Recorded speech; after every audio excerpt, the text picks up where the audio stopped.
If you're going out there trying to just recruit anyone to your business and there's no way for you to relate to them, you're going to be recruiting to replace rather than recruiting to retain because you didn't niche down into something that you can actually relate with.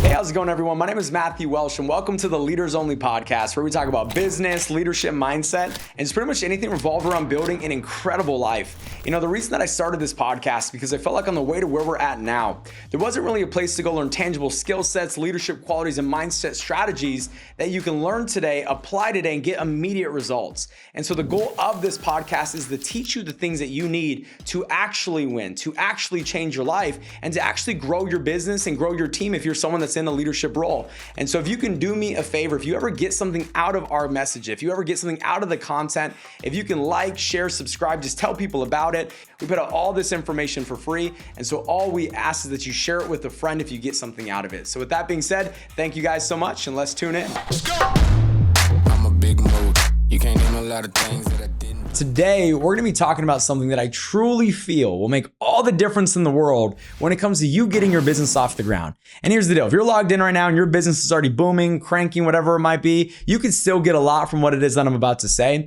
But who this message is really designed for is those that are in the beginning stages of business. They're trying to scale their business. They're trying to get it off the ground and they don't know where to start, and or they're having a hard time doing it and they've already started. And so I want to give you a tip. And what that tip is before you enter the macro markets, focus on the micro market. What do I mean by this? What I mean is that the riches are in the niches. You don't need to go after the entire marketplace. What you really need to do is niche down and go after a specific portion of the marketplace before you try to go accomplish and take over the entire marketplace. And we want to do this on two different fronts. If you're in a recruiting model, you want to do it from the perspective of who you're adding to your agency, and or from the client perspective, you're going to want to do it on the products in which you are offering. You're going to want to niche down on the products versus offering so many products that it's confusing. And so I want to give you a couple of examples of this. The first example that I want to give is the McDonald's brothers and Ray Kroc.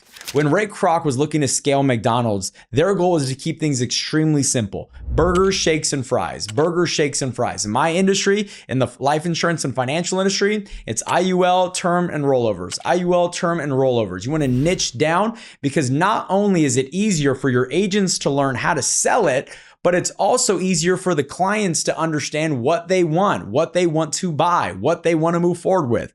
For instance, have you ever walked into a restaurant and they give you this menu and there were so many things on the menu where you didn't even know what to order? Yeah, well, guess what? That happens to your clients as well. When you almost have too many products available for them, it confuses them and it puts them in a situation where they're indecisive and they can't make a decision because they're having a hard time figuring out what the best decision is. So we want to niche down on the products that we're offering. So that way we're not offering a plethora of different things that causes confusion. We want to make sure it's burgers, shakes, and fries. Keep it simple because simplicity is the way that you scale up front. Am I saying that you can't offer more products later on down the road? Of course you can, right? But you look at Amazon, right? When Jeff Bezos was starting Amazon, all they sold was books. And then it expanded and expanded and expanded into other markets. So there's nothing wrong with starting in a specific market, becoming the best at that. And then once you become the best at that, expanding into other markets as well. So I'd recommend that on the product side of things, in whatever it is that you are selling,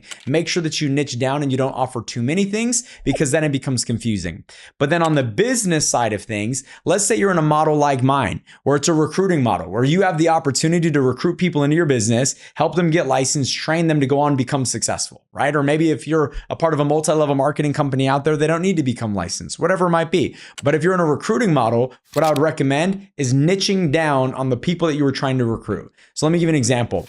When I came into business, right, I was 19 years old with a background in athletics. So guess where I niched down? I niched down with athletes, right? I niched down with athletes and I niched down with my specific age. And was my age demographic the best for the industry that I was in? Absolutely not.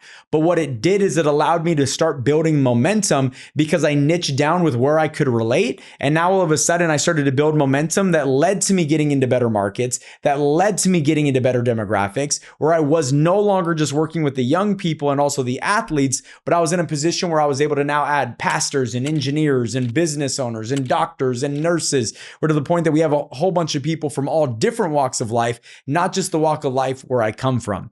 But the way that we got to that point was by niching down. I focused on athletes. That was my number one thing. I was looking for athletes, people who played sports. And then from there, we slowly transitioned into a military market because the military market was very competitive, just like the athletic market. So then our niche market became athletes and military, and then it expanded and expanded and expanded and expanded. And so what's my point? My point is if you just go after everyone, it's going to be hard to build a community up front. And it's also going to be difficult for you to relate. The reason I could relate with the athletes is because I was an athlete. The reason I could relate with the military was because I was more of an intense guy. So I was able to have those conversations that were more intense. They liked it. I liked it. It was easy to build that camaraderie. But if you're going out there trying to just recruit anyone to your business and there's no way for you to relate to them, you're going to be recruiting to replace rather than recruiting to retain because you didn't niche down into something that you can actually relate with.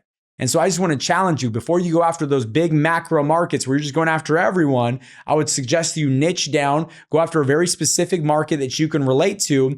Once you've niched down and you go after that specific market, now you can slowly start to expand and grow into other markets once you've had success in the market that you were already in. And so hopefully this helps. And if you got something out of today, if you can do me a favor, like, share, and subscribe, tell somebody about it. We put out all this information for free. All we ever ask is that if we make a difference in your life and or your business, you tell somebody or tell a friend. Thank you guys so much. And we'll see you guys next week on the Leaders Only podcast.